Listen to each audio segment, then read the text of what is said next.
Right, now my ball mill. Just before I get onto the ball mill, I've got some nice interesting rock here. It's like a slate, very hard slate type of rock, and it's quartz running all the way through it.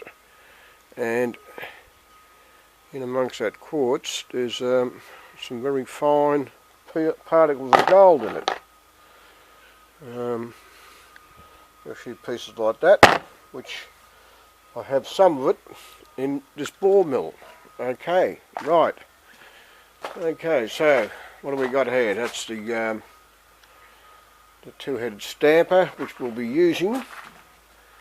This is my ball mill. Okay, I've got a 100mm ball and a 75mm ball running in there. They're probably a little bit lower than that now. This is a cut up, what they call donut gas tank, been cut in half. The other half is underneath there. I've mounted this, put a few supports around underneath it, as you can see. I've got a 35:1 ratio gearbox and a 1 horsepower motor, probably too big, but that's enough. We're supporting it there alright, that's fine. Okay, now I've put a little bit of water in it, not a lot of water. I have to increase the height of this a little bit more yet. Put too much water in, I'm going to get it tipping down into the gearbox, which we don't want that to happen. Alright, so it runs at 35 revs, but the surface speed's a little bit hard than that, so I probably wished I'd got it down to about 20 revs would have been good, but this is what we've got. I'm going to turn it on. This has all been done with my electrical mate. He put that together, young Des. He's not quite young, he's probably a year older than me. But this is what we've got. Okay, now, and I've put some of that fine quartz over there and a bit of the other quartz what I've been keeping, for this is the whole idea, to try to extract what we can and make it as fine as possible. And that's what these balls are supposed to do, to actually pulverise that sand that's got carrying gold in it to a stage where it's almost like powder, and I should be able to, the gold should be sitting in the bottom of it. But anyhow, this is what we've got. It's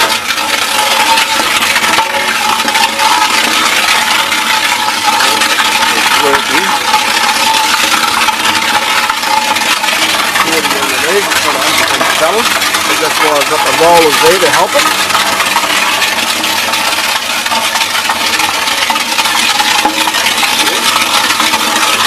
The rollers are moving alright. A little bit more water.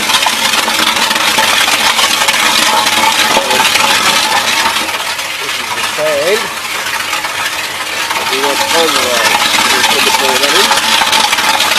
I don't think I can afford to put too much sand in it at this stage, because it might carry the balls up. Plus I'm still at the stage, I'm still trying to sort it out how good it's going to run. It's going alright, I'm pretty happy with it. It's pretty, rotating pretty spot on, that's good. The balance is not 100%, but that's not my fault. Because I mean, who knows how that's been made, so that's why these are good.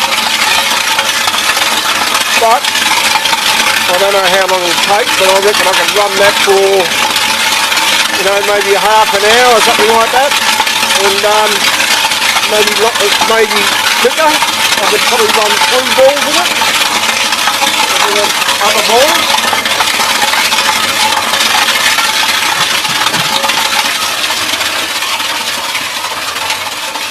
So that's the ball mill, right? Panam can, I think they call them. Alright, so they can go over there with the rock crusher,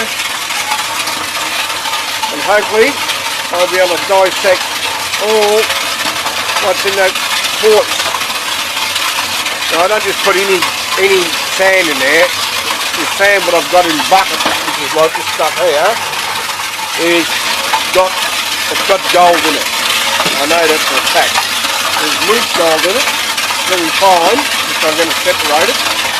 But the grit on this is just far too big to be able to extract the rest of the gold. So hence why we're doing it like this, or why I'm doing it like this. Alright, now all up it's probably cost me about $500 to make that. I'm pretty sure that any budding handyman could make something similar or something in the same process.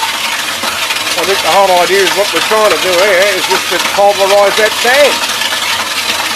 Okay, we'll put this up on YouTube and hopefully it should be help to somebody.